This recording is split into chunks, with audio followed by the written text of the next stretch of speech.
उद्धारकर्ता येशू ख्रिस्टको नाउँमा म यहाँहरू सबैलाई आजको नेपाली बाइबल सर्वे क्लासमा स्वागत गर्न चाहन्छु। साथै यहाँहरू सबैजनालाई जय मसीह।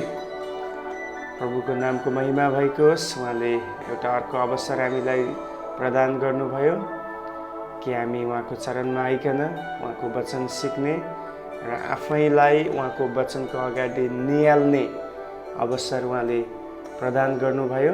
धन्यवाद भएको होस्। आउनुहोस् हामी प्रार्थना साथमा आजको क्लासलाई सुरु गर्नेछौँ। प्रभु तपाईको पवित्र नामलाई धन्य भन्दछौँ। तपाईँ आदर र सम्मानको योग्य प्रभु, जसै प्रभु आज फेरि हामी यो क्लासमा भेला भएका छौँ। यो बेलुकीको समयमा हामीले सिक्नुपर्ने कुराहरू, बुझ्नुपर्ने कुराहरूमा पवित्र आत्मा हामी तपाईको अगुवाई चाहन्छौँ। तपाईँ हामीलाई सिकाउनुहोस्। तपाईँ बिना हामी केही पनि सिक्न सक्दैनौँ। Unless you teach, we are not able to learn, Lord. We need your help. Just open our understanding power and give us a knowledge and wisdom, Lord. Hallelujah. प्रभु जतिजना अनलाइनमा आएर सिक्नुहुन्छ प्रत्येकलाई आशिष गर्नुहोस्। धन्यवाद। आज जुन नयाँ पुस्तक हामी सुरु गर्नेछौँ, विशेष तपाईले हामीलाई मार्गदर्शन गर्नुहोस्। तपाईको विशेष अभिषेक हामी प्रत्येकमा राख्नुहोस्। आदर महिमा सबै तपाईलाई दिँदै माग्दछौँ ख्रिस्ट येशूको नाउँमा।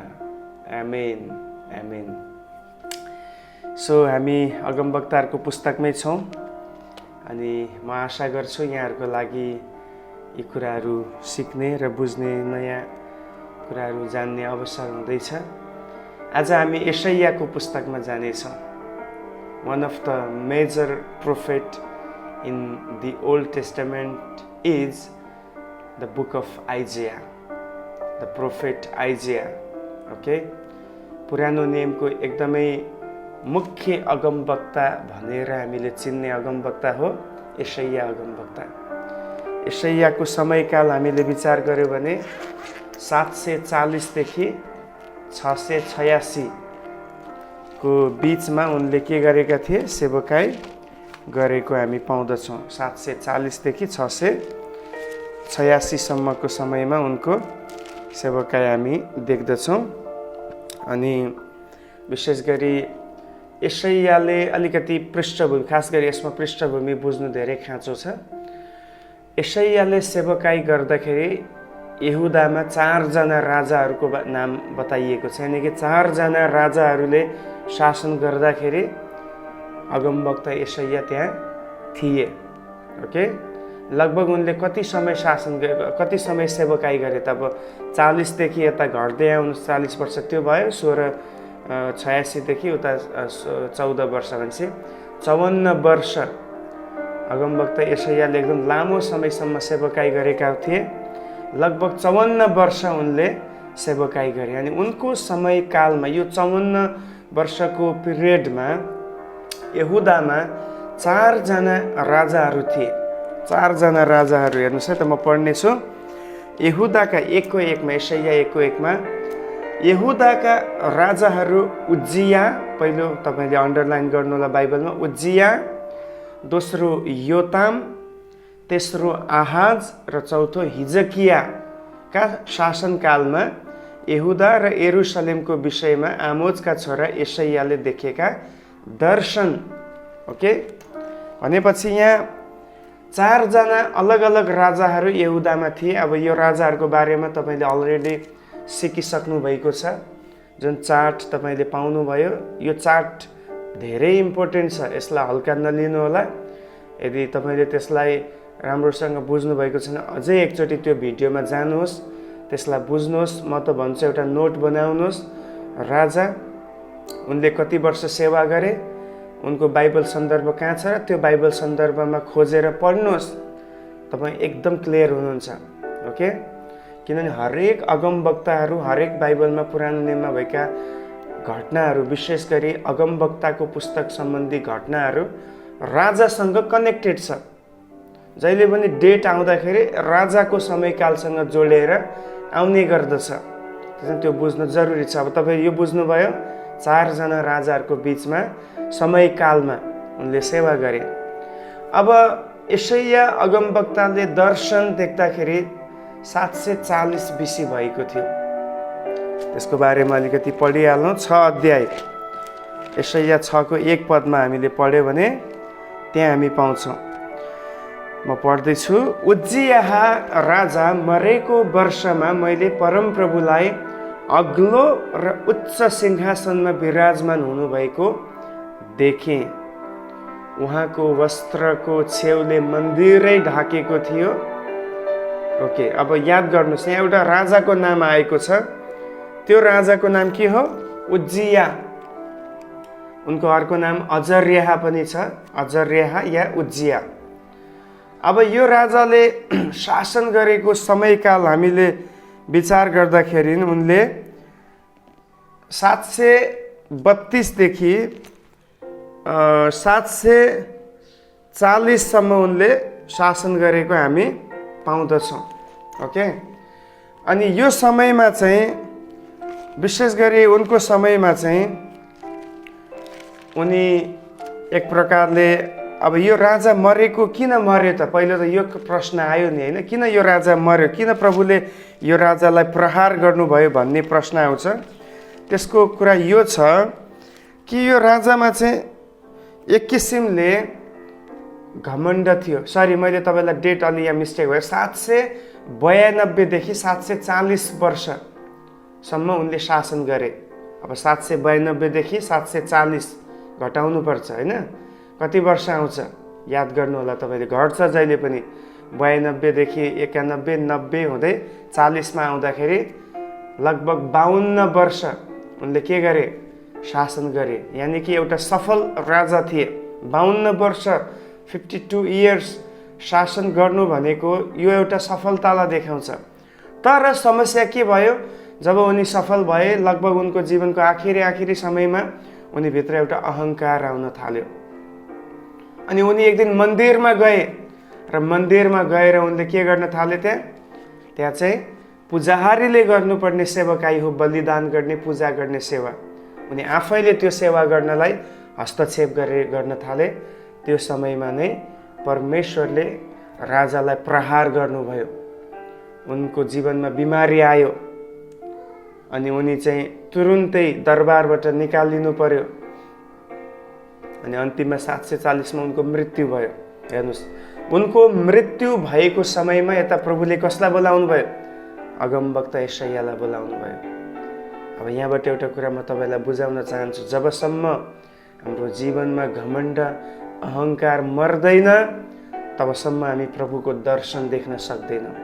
यहाँ पर्टिकुलर त्यही भनेको छ। त्यो राजा मरेको वर्षमा यशायाले परमप्रभुलाई अग्लो र उच्च सिंहासनमा हुनुभएको दर्शन देख्नुभयो।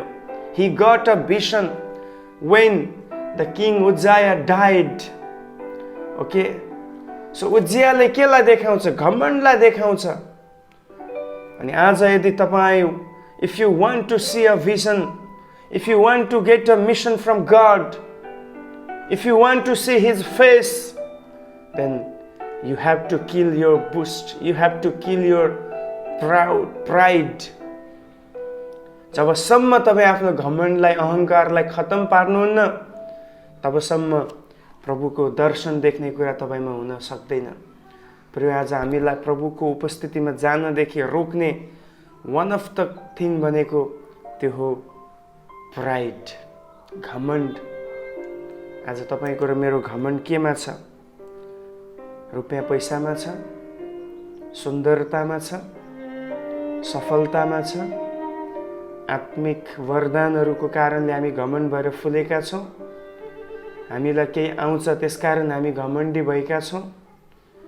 जुनसुकै घमण्ड होस्, जुनसुकै अहङ्कार होस्, प्रभुको सामुन्ने त्यसको साथमा तपाईँ जान सक्नुहुन्न।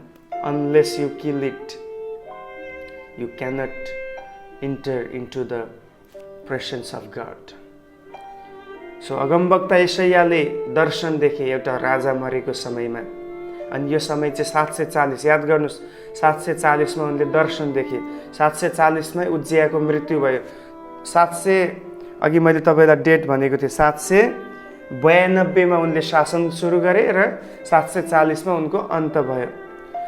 अब उनले सेवा गर्दाखेरि अन्तिम भनेको 686 भएको थियो। 686 तिर चाहिँ मनस्से भन्ने एउटा राजा याद छ तपाईलाई?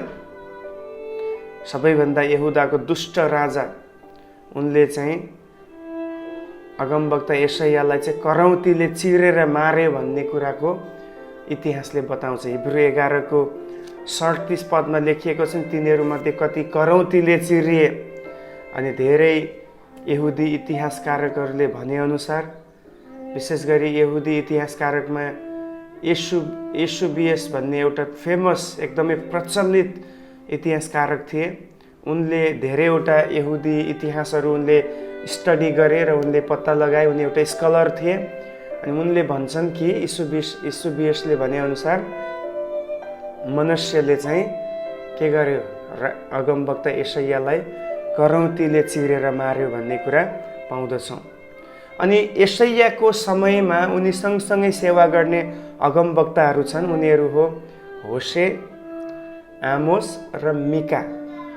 होशे, आमोस र मिकाको पनि समयकाल हेऱ्यो भने लगभग यशायाले जुन समयमा सेवा गरे त्यही समयमा यता होशेले उत्तरी इस्राएलमा गर्दै थियो, आमोसले यहुदामै गर्दै थियो र मिकाले पनि यहुदामै गर्दै थियो।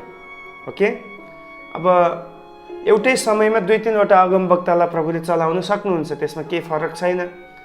किनभने जब हामी हेर्छौँ मिकाको समयमा पनि त्यहाँ उज्जिया, योताम, आहाजी राजाहरूको नाम आउँछ। होशेको समयमा पनि आउँछ, उज्जियाको नाम आउँछ, आमोसको समयमा पनि आउँछ। त्यसकारण हामी यो बुझ्न सक्छौँ यशायाको समकालीन अगमवक्ताहरू भनेको होशे, आमोस र मिका। तपाईँले त्यसको लागि चाहिँ होशे 1 को 1, मिका 1 को 1, आमोस 1 को 1 पढ्नु होला। यो 3टा पद तपाईँले अलग अलग पुस्तकबाट पढ्नुभयो भने तपाईँले बुझ्नुहुन्छ राजाहरू एउटै थिए। ओके, अब यो भित्र धेरै इतिहासहरू छ, तर अब सबै इतिहास त हामी अहिले पढ्न गाह्रो छ। अब हामी अलिकति अगाडि बढौँ। अब यो पुस्तक लेखिनुको उद्देश्य के थियो? यशायाको पुस्तक किन प्रभुले लेख्न लाउनु भयो?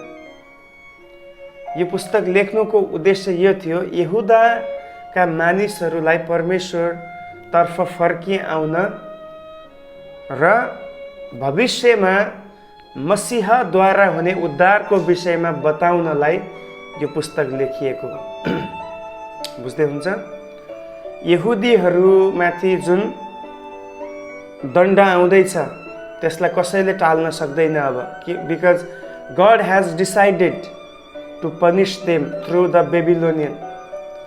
परमेश्वरले निर्णय गरिसक्नु भएको छ यहुदीहरूलाई अब बेबिलोनीहरूद्वारा दण्ड दिइनेछ। तर त्यो दण्ड पाएपछि पनि एउटा समय बितिसकेपछि परमेश्वरले फेरि उनीहरूलाई उहाँकोमा फर्किआउनलाई मौका दिनुहुनेछ। अनि त्यसको साथसाथै भविष्यमा चाहिँ मसीहा आएर उहाँले उद्धार गर्ने, छुटकारा गर्ने, मुक्ति दिने विषयमा यस ठाउँमा हामी पाउँछौँ। धेरै मसीही सम्बन्धी अगमबानीहरू चाहिँ यशायाको पुस्तकमा भएको हामी पाउँदछौँ। सो उद्देश्य यही छ। यसले चाहिँ मानिसहरूलाई आशा पनि दिँदैछ र यसले मानिसहरूलाई दण्डको सन्देश पनि दिँदैछ।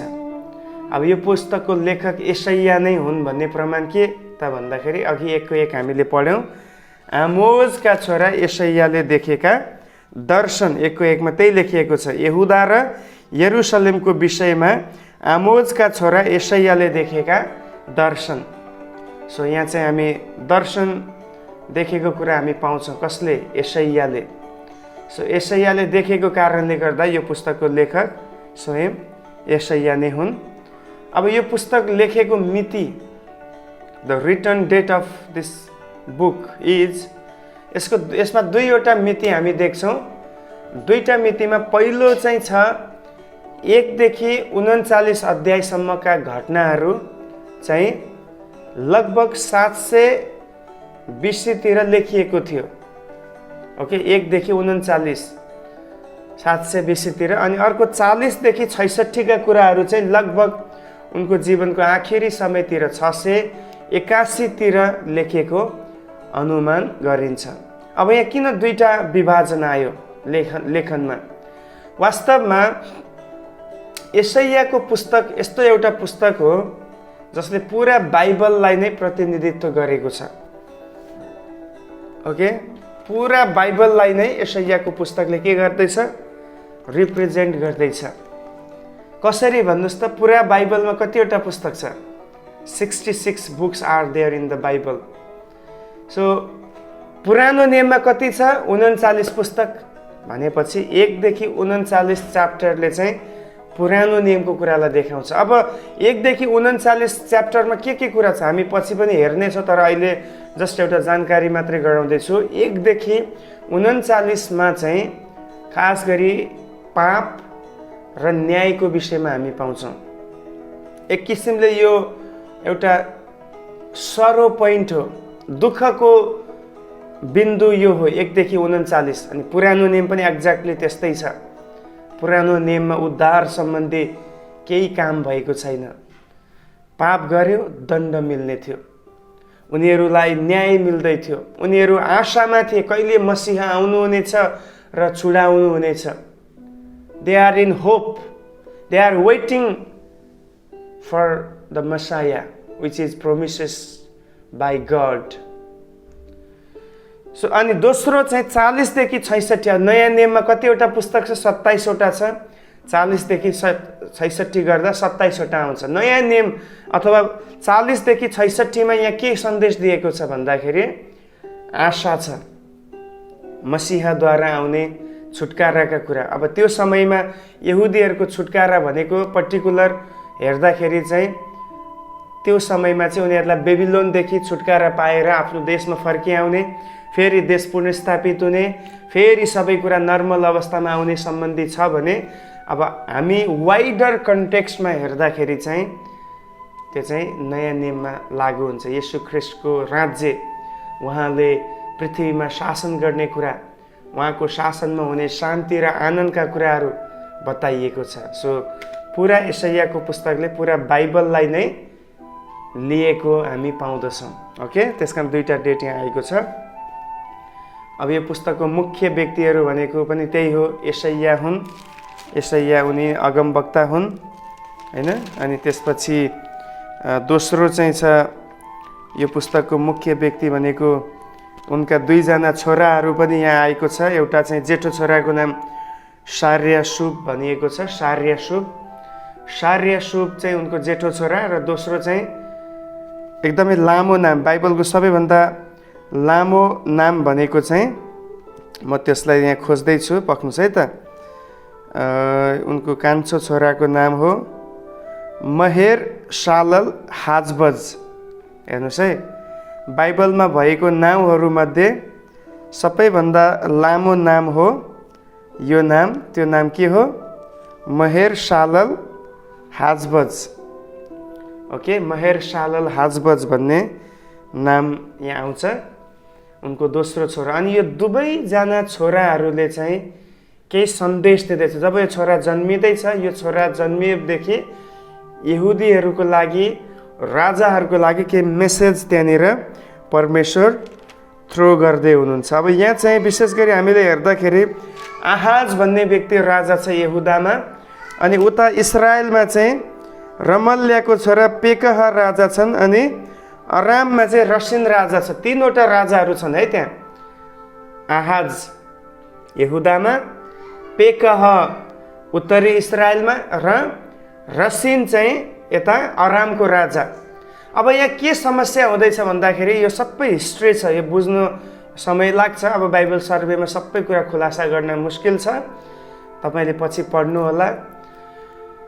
अराम र उत्तरी इस्रायल एक भएर दक्षिण यहुदालाई आक्रमण गर्न खोज्दै थियो। अनि त्यो बेलामा चाहिँ आहाज भन्ने राजा जो दक्षिण यहुदाको छ, उसको मन चाहिँ घबराएको थियो। ही वाज शेकन, ऊ चाहिँ हडबडिएको थियो, डगमगाएको थियो, किनभने 2 वटा छिमेकी राष्ट्रहरू एक भएर यहुदामाथि हमला गर्ने कोसिस गर्दै थिए। अनि त्यो समयमा परमेश्वरले यशायाकै जीवनबाट उनको जीवनमा 2 जना छोराहरू पठाएर, खास गरी कान्छो छोरा जब पठाउनु भयो, त्यसलाई पठाउँदाखेरि यो सन्देश दिँदै हुनुहुन्छ कि God is with you, do not be afraid, okay, fear not because God is with you. परमेश्वर तिम्रो साथमा हुनुहुन्छ, नडराऊ भन्ने शब्द त्यहाँ आयो। त्यसकारण यशाया 7:14 हामी देख्छौँ यहाँ के भनिएको छ, जुन छोरा जन्मिनेछ उसको नाम के राखिनेछ? इम्मानुएल राखिनेछ। अब त्यो समयमा दिएको मेसेज चाहिँ यशायाबाट जन्मिएको छोराको बारेमा भनिएको छ, तर हामी बुझ्छौँ यसको एउटा भविष्यवाणी पनि यहाँ छ। त्यो भविष्यवाणी चाहिँ ख्रीष्ट येशूलाई देखाउँछ। ओके, यशायाको पुस्तकमा ख्रीष्ट सम्बन्धी धेरैवटा भविष्यवाणी हामी पाउँछौँ। पहिलो चाहिँ 7:14 पाउँछौँ, यसै कारण परमप्रभु आफैले तिमीहरूलाई एउटा चिन्ह दिनुहुनेछ, हेर कन्या गर्भवती हुनेछ र त्यसले एउटा छोरा जन्माउनेछ र उनको नाउँ इम्मानुएल राखिनेछ। पहिलो पटक यहाँ भविष्यवाणी हुँदैछ यशायाको पुस्तकमा यो सम्बन्धी कि मसीहा चाहिँ कन्याबाट जन्मिनु हुनेछ। ओके, एकदमै कन्या हामी देख्छौँ, त्यो चाहिँ मरियम कन्या थिइन् जब जन्मिएको थियो। दोस्रो येशूको सम्बन्धी भविष्यवाणी हामी पाउँछौँ, उहाँको सेवकाई सम्बन्धी भविष्यवाणी छ 9 अध्यायको 6 पदमा, यशाया 9:6मा, किनभने हाम्रा निम्ति एउटा बालकको जन्म भएको छ, हाम्रा निम्ति एउटा छोरा दिएको छ, शासन उहाँको काँधमा हुनेछ, उहाँ अचम्मका सल्लाहकार, शक्तिशाली परमेश्वर, अनन्तका पिता र शान्तिका राजकुमार कहलाइनुहुनेछ। हालेलुया। यो चाहिँ उहाँको सेवकाईमा उहाँले देखाउनु हुने उहाँको स्वभावको विषयमा बताइएको छ। ओके, शासन उहाँको काँधमा हुनेछ। सो शासन कहाँ छ? अहिले पनि प्रभुको काँधमा छ। अरू धेरै ठाउँमा हामी हेर्दै जानेछौँ आउने दिनमा कि यशायाको पुस्तकमा चाहिँ एकदमै पर्टिकुलर, एकदम तोकेर स्पेसिफिक भएर धेरैवटा उहाँको जन्मको विषयमा, सेवकाईको विषयमा, क्रुसिफिक्सनको विषयमा, उहाँको विषयमा भएका भविष्यवाणीहरू हामी पाउँदछौँ। त्यो मुख्य व्यक्तिमा यशाया, उनका 2 छोराहरू शर्याशब र महेर शालल हाजबज, अनि 4वटा राजाहरू अलरेडी मैले मेन्सन गरिसकेँ, उज्जिया, योताम, आहाज र हिजकिया। यी 4 जना राजाहरूको विषयमा हामी पाउँछौँ। अब यो पुस्तकको मुख्य पद भनेको चाहिँ 53 अध्यायको 5 पद, की वर्स, च्याप्टर 53 वर्स 5, यशाया 53को 5 पदमा हामी देख्छौँ। यहाँ चाहिँ यो पुस्तकको मुख्य पद छ। वास्तवमा यशायाको पुस्तकले दिएको सन्देश के हो त? यहाँ लेखिएको छ, तर ऊ त हाम्रा अपराधहरूका निम्ति छेडियो, हाम्रा अधर्मका निम्ति ऊ पेलियो, हामीमा शान्ति ल्याउने दण्ड उसमाथि पर्यो र उसको कोर्राको चोटले हामी निको भयौँ। Wow, what a word. यस ठाउँमा हामी देख्छौँ येशू ख्रीष्ट सम्बन्धी भविष्यवाणी भएको छ, अनि त्यो भविष्यवाणी चाहिँ यस प्रकार छ कि उहाँ चाहिँ हाम्रो निम्ति आउनुहुनेछ, क्रुसमा उहाँले आफ्नो जीवनलाई बलिदान गर्नुहुनेछ। सो यो पुरा पुस्तकभित्रको केन्द्र, सेन्ट्रलाइज पर्सन भनेको चाहिँ येशू ख्रीष्ट हुनुहुन्छ। स्वयं येशू नै यो पुस्तकको मुख्य हुनुहुन्छ। अब मानिसहरू, अब फेरि 1 देखि 39 अध्यायमा हेर्नुहोस्, पाप र पापले ल्याएको नतिजा त्यहाँ देख्छौँ। 40 देखि 66 मा हेर्नुहोस्, प्रभु येशू ख्रीष्ट र उहाँले ल्याउनु भएको आशिषको बारेमा हामी देख्छौँ। सो हाम्रो जीवनको मुख्य व्यक्ति को हुनुहुन्छ? Christ is the centre person of our life. बाइबलमा पनि हामी जहाँ पनि हेर्छौँ, ख्रीष्टलाई चाहिँ बाइबलले सेन्टर पर्सनको रूपमा बताएको छ। याद गर्नुहोस्, पुरा बाइबलको केन्द्रबिन्दु भनेको येशू ख्रीष्ट हुनुहुन्छ। पुरा बाइबलले कसलाई देखाएको छ?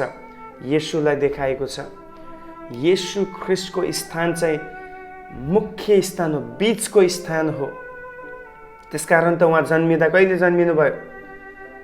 BC र AD को बीचमा जब उहाँ जन्मिनु भयो इतिहास दुई भागमा विभाजित भयो। भनाइको अर्थ दुईवटा इतिहासको बीचमा को हुनुहुन्छ? क्राइस्ट हुनुहुन्छ। हालेलुया। जब येशू 12 वर्षको उमेरमा हुनुहुन्थ्यो धर्मगुरुहरूको बीचमा उहाँ शिक्षा दिँदै हुनुहुन्थ्यो, यानि कि सवाल जवाफ हुँदै थियो। अनि उहाँको आमा बुवाले 3 दिनपछि उहाँलाई खोजेर भेट्टाउँदाखेरि कहाँ भेट्टायो भनेको छ? धर्मगुरुहरूको बीचमा। हालेलुया। उहाँ कहाँ हुनुहुन्छ? बीचमा हुनुहुन्छ। जब येशू ख्रिस्टले भन्नुहुन्छ तिमीहरू 2 वा 3 जना मेरो नाउँमा एकै मनको भएर प्रार्थना गर्छौ, म कहाँ हुनेछु? तिमीहरूको बीचमा, दायाँ बायाँ अगाडि पछाडि होइन। I will be there in the midst of your gathering. म तिमीहरूको भेलाको बीचमा हुनेछु। हालेलुया। जब येशूलाई क्रुसमा टाँगियो म कहाँ हुनुहुन्थ्यो? 2वटा चोरको बीचमा हुनुहुन्थ्यो। दायाँ र बायाँमा चोरहरू डाकुहरूलाई झुन्डाइएको थियो। अनि याद गर्नुहोस् प्रकाश 3 को 20 मा येशूले के भन्नुहुन्छ? हेर म ढोका बाहिर उभिएर ढकढक्याउँछु। If somebody hear my voice and open the door for me I will enter into the heart. Hallelujah. म तिम्रो हृदयको बीचमा बस्न चाहन्छु। म तिम्रो जीवनको मूल स्थानमा बस्न चाहन्छु। हाम्रो जीवनको मुख्य भाग भनेको हृदय हो। हृदय, यदि परमेश्वर यो हृदयमा बस्नुहुन्छ भने त्यसले यो देखाउँदैछ कि उहाँ हाम्रो जीवनको मुख्य स्थानमा विराजमान हुनुहुन्छ। हालेलुया। सो येशूको स्थान कहाँ हो? बीचको स्थान हो। आज म तपाईलाई प्रश्न गर्न चाहन्छु, तपाईको जीवनको मुख्य स्थानमा तपाईले कसलाई बसाल्नु भएको छ? के येशू तपाईको जीवनको मुख्य ठाउँमा विराजमान हुनुहुन्छ वा तपाईको र मेरो जीवनको बीचमा बस्न चाहनुहुन्छ? अब यो पुस्तकको रूपरेखालाई हामीले हेर्यो भने चाहिँ यो पुस्तकलाई 2 भागमा विभाजन गरिएको छ। पहिलो चाहिँ छ फेरि 1 देखि 39 अध्याय जहाँ चाहिँ दण्डको सन्देश दिएको छ। ओके, दण्डको विषयमा यहाँ के गरिएको छ? सन्देश दिएको छ। भविष्यवाणीहरू या वचनहरू आएको छ 1 देखि 39 मा। त्यहाँ चाहिँ 5 वटा कुराहरू पाउँछ। पहिलो चाहिँ यहुदीहरूको पापहरू त्यहाँ दर्शाइएको छ। यो 1 देखि 39 को अध्यायको बीचमा मुख्य पाउने 5 वटा विषयहरू हामी पाउँछौँ। इस्राएल अथवा इस्राएल भन्नाले यहुदाको पापहरूको बारेमा देखाइएको छ। दोस्रो चाहिँ केवल यहुदा मात्र होइन तर सराउन्डिङ जति पनि आसपासका देशहरू, जो मूर्ति पूजक देशहरू छ, उनीहरूको विषयमा पनि न्यायको फैसला गरिएको छ। ओके, मूर्ति पूजक देशहरूको न्यायको विषयमा पनि बताइएको छ। तेस्रोमा छ परमेश्वरले जब न्याय पठाउनुहुन्छ त्यसको पछाडिको उद्देश्य, त्यसको पछाडिको गोल के हो भन्ने कुरा पनि यहाँ हामी पाउँदछौँ। किन परमेश्वर न्याय गर्दै हुनुहुन्छ? किन परमेश्वर फिल्टर गर्दै हुनुहुन्छ? अधार्मिकतालाई उहाँले नाश पार्दै हुनुहुन्छ, तर धार्मिकताको कुरालाई उहाँले स्ट्याब्लिस गर्दै हुनुहुन्छ। चौथोमा हामी देख्छौँ यरुसलेमको झुटो र साँचो आशाको विषयमा। अब यहाँ अलिकति व्याख्या गरौँ। अगमवक्ताहरू 2 किसिमका थिए। धेरै अगमवक्ताहरू चाहिँ आफ्नो मनले भनेअनुसारको अगमबानी बोल्नेहरू थिए, जो आजको दुनियाँमा लाखौँ करोडौँ अगमवक्ताहरू पाइन्छ, कमी छैन। आफ्नो मनबाट नै अगमबानी बोल्नेहरू। अनि दोस्रो चाहिँ यहाँ देख्छौँ परमेश्वरको आत्माद्वारा प्रेरित भएर प्रभुले बताएको कुरा मात्रै बोल्ने अगमवक्ताहरू। अब आफ्नो मनबाट बोल्ने अगमवक्ताहरूले चाहिँ मानिसहरूलाई मनपर्ने मिठा मिठा कुरा बोल्दै थिए, त्यो झुटो थियो। That was a false prophecy. It pleases people but it was a false message. Okay, झुटा अगमवक्ताहरूलाई हामी कसरी छुट्याउने? उनीहरूले जहिले पनि भली भाँतीका कुराहरू मात्रै गर्छन्। ओके, जहिले पनि राम्रो आशिष, प्रगति, उन्नति, यो ठाउँमा त्यो ठाउँमा यो हुनेछ त्यो हुनेछ भनेर जहिले पनि त्यो विषयमा मात्र बोल्दछन् झुटाहरूले। यहाँ पनि त्यही भएको छ। तर यता साँचो अगमवक्ताहरू थिए, जस्तै यशाया, मिका, आमोस। यी अगमवक्ताहरूले बोल्दै थिए, होइन तिमीहरूमाथि दण्ड आउनेछ, you are going to be punished by God for your sin. तिमीहरू पापको कारणले गर्दा तिमीहरू दण्ड पाउँदैछौ। अनि यो सुन्नमा मिठो छैन। It never pleases people to hear. यो सुन्नमा उनीहरू प्रसन्न हुने थिएन। But still the true prophets prophesying, because they are motivated, they are inspired by the holy spirit. Okay, so दुईवटा आशा छ। एउटा चाहिँ झुटो अगमवक्ताहरूले दिएको आशा, इट विल नेभर फुलफिल। अनि अर्कोतिर चाहिँ साँचो अगमवक्ताहरूले दिएको आशा, तिमीहरूमाथि दण्ड पनि आउनेछ, तर परमेश्वरले फेरि तिमीहरूलाई पुनर्स्थापित गर्नुहुनेछ। हालेलुया। आज जब पनि भविष्यवाणीहरू तपाईँको जीवनमा आउँछ, भविष्य वक्ताहरू हुन्छ, रिमेम्बर वान थिङ, याद गर्नुहोस्, परमेश्वरबाट हो भने त्यहाँ चेतावनीका कुरा आउँछन्, त्यहाँ चाहिँ सुधार गर्ने कुराहरू पनि आउँछ। हो, त्यो सुन्नमा मिठो लाग्दैन, but that is a true prophecy. बुझ्दै हुनुहुन्छ? एउटा झुटो आशा दिएको छ झुटो अगमवक्ताहरूले यो पुस्तकमा, तिमीहरूलाई दण्ड आउँदैन, तिमीहरू आफ्नो जीवन जियो, प्रभुले सुरक्षा दिनुहुन्छ, प्रभु तिमीहरूको साथमा हुनुहुन्छ। सुन्न त मिठो छ नि, ओहो प्रभु हाम्रो साथमा हुनुहुन्छ, कसले हामीलाई छुन सक्छ। तर यतातिर यशाया र अरू अगमवक्ताले भन्छ, प्रभुले तिमीहरूलाई छोड्न लाग्नु भएको छ। Be aware, you are going to be punished. तिमीहरू दण्ड पाउन लागिरहेका छौ। ओके, पाँचौँ कुरा छ हिजकियाको समयमा भएका घटनाहरू। हिजकिया एउटा महान राजा थिए, उनी प्रभुको खोजी गर्ने राजा। अनि उनको समयमा निकै जासुसहरू पनि देशमा आए। हिजकियाकै समयमा उनलाई प्रभुले भन्नुभयो त मर्न जाँदैछस्, तर फेरि उनको प्रार्थना र उनको वेदना देखेर प्रभुले भन्नुभयो 15 वर्षको आयु म तिम्रो निम्ति बढाइदिनेछु। अनि दोस्रो विभाजन छ द वर्ड अफ कम्फर्ट। हालेलुया, सान्त्वनाको सन्देश। यो चाहिँ 40 देखि 66 अध्याय, दोस्रो विभाजन, द वर्ड अफ कम्फर्ट। अनि यहाँ चाहिँ तीनवटा मुख्य कुरा पाउँछ। यहुदाको बन्धनबाटको छुटकारा। अब पहिलाको समयमा अगमबानी थियो, तिमीहरू बन्धनमा जानेछौ, तिमीहरूमाथि अरूले शासन गर्नेछ। तर अब यहाँ चाहिँ यशायाले भन्दैछ, अब समय पुरा भएपछि तिमीहरू छुटकारा पाउनेछौ, तिमीहरू आफ्नो देशमा फर्किआउनेछौ। दोस्रो चाहिँ भविष्यमा उद्धारक आउनुहुनेछ। The Messiah is going to come soon. मसीहा चाँडै आउन लाग्नु भएको छ। तेस्रोमा यहाँ पाउँछौँ आशाको कुराहरू छ है। There is hope in for future. भविष्यको जुन आशा छ, भविष्यको जुन राज्य छ, त्यो प्रति आशा। ओके, प्रभुले एउटा नयाँ राज्य सुरु गर्ने कुरामा हामी पाउँछौँ। अनि त्यो राज्यमा चाहिँ शान्ति हुनेछ, आनन्द हुनेछ, शोक हुने छैन, मृत्यु हुने छैन, बिमारी हटिजानेछ, शैतानिक कामहरू बन्द हुनेछ। Yes, there is hope those who are rely on God. Hallelujah. भविष्यप्रतिको आशा या भविष्यको राज्यको विषयमा यहाँ बताइएको छ। सो आजको क्लास मलाई लाग्दछ यति नै गर्नुपर्दछ। ओभरअल हामीले छोटो समयमा केही पृष्ठभूमिलाई विचार गर्ने कोसिस गऱ्यौँ। अनि भोलि हामी फेरि अर्को विषयमा, यसै पुस्तकको अर्को विषयमा हामी जानेछौँ। तबसम्मको लागि यहाँहरू सबैलाई प्रभुले आशिष दिनुभएको होस्। यहाँहरू सबैलाई अनुरोध गर्छु, भिडियोलाई जतिसक्दो तपाईँको क्रिस्चियन साथीभाइहरूको बिचमा, अरू मण्डलीहरूको बिचमा, ग्रुपहरूमा तपाईँले सेयर गरिदिनुहोस्, ताकि उहाँहरूले पनि परमेश्वरको वचनबाट सिक्न सक्नुभएको होस्। God bless you all. Jai Masihi.